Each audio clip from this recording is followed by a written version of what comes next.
Thomas, a 1-1 draw here at New Central Park with the points being shared between both sides. What was your overall assessment of the game? Well, listen, overall happy to take a point against a full-time team. I think overall, out with the game, it's probably a game 4 or 5 weeks ago, I think ends 3-4-0 or 2-3-0 to the opposition.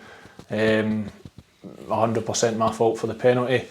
But after that, I've seen a togetherness that the last couple of weeks, last week's performance this week, is getting into this team. And the reaction to going a goal down is something that I've not seen so far.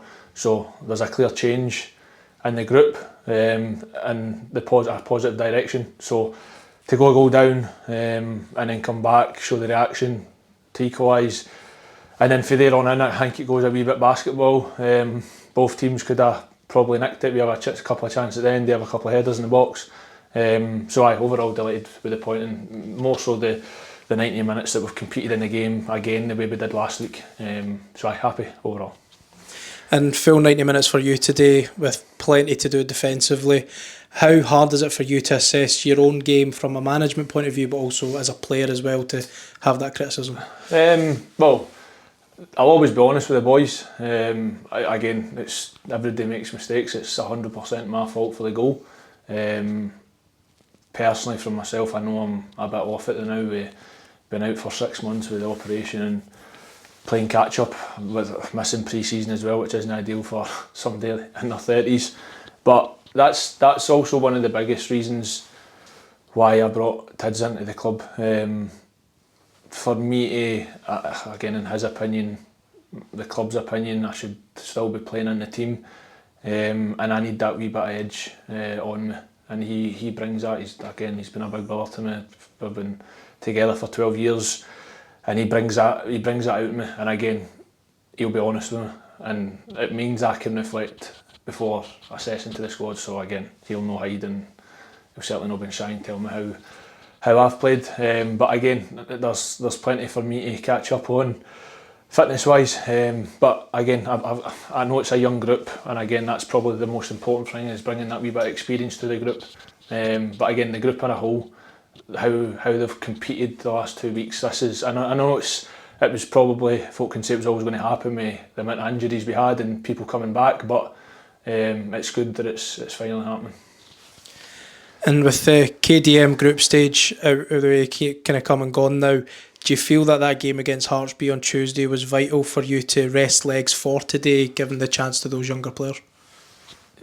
It's a competition that is difficult for the part-time teams in the country. I think up to the 4th, 5th game we'd played more Tuesday, Saturdays than we had Saturdays. Add on top of that, the loan players can't play for us. At the time, the Dumbarton game, we had 14 players missing. So we've made make-do teams the whole way through it. Tuesday night, again, we made the decision, we're already through. I know we could have still maybe qualified as a seeded team, but we couldn't be too greedy and risk injuries. We've got everybody back now, barring Fatman and Robbie Cole, and we wanted to keep it that way. Jack Wiley, the reason I played 19 Tuesday was because Jack Wiley was played on the Saturday, goes to Rangers, but I probably wouldn't have played 90 if we knew that he was going to miss today with his illness. But it's, again, you look at it and go, it was the right decision now. We've competed so well in the game, could have nicked the game. Vice versa, Queen of South could nick the game, but overall I think it was the right decision. And I think mentioned needs to go to Rico Diak, seems to be in fine form. How do you feel he's settled into the team? He's slowly getting to the player I know he can. I've got no doubts about Rico can go to the very top in Scottish football. The bit that he needs to add to his game is the overall play. He holds the ball up so well, which is rare in a young player nowadays. He's got an appetite for goals, he's got great technical ability. It's just that what create that desire to go and put defenders under pressure that he's getting, and it's improving each week. And again, that's why he gets his goal today. He's kind of reading the game on the back of a mistake, and again his finishing's one of the best I've played with. But I've got no doubt he'll go and have a great career. And you look at him at the other end of the park as well, Kyle Gooley today. That's his first professional game in I think 2 years, due to his work circumstances, and I thought he brought a composure at the back. He made some big saves, and I thought overall he was excellent. We touched upon it there, Kyle Gurley coming back in, certainly been a exciting face to see for the fans side of things from what I've heard.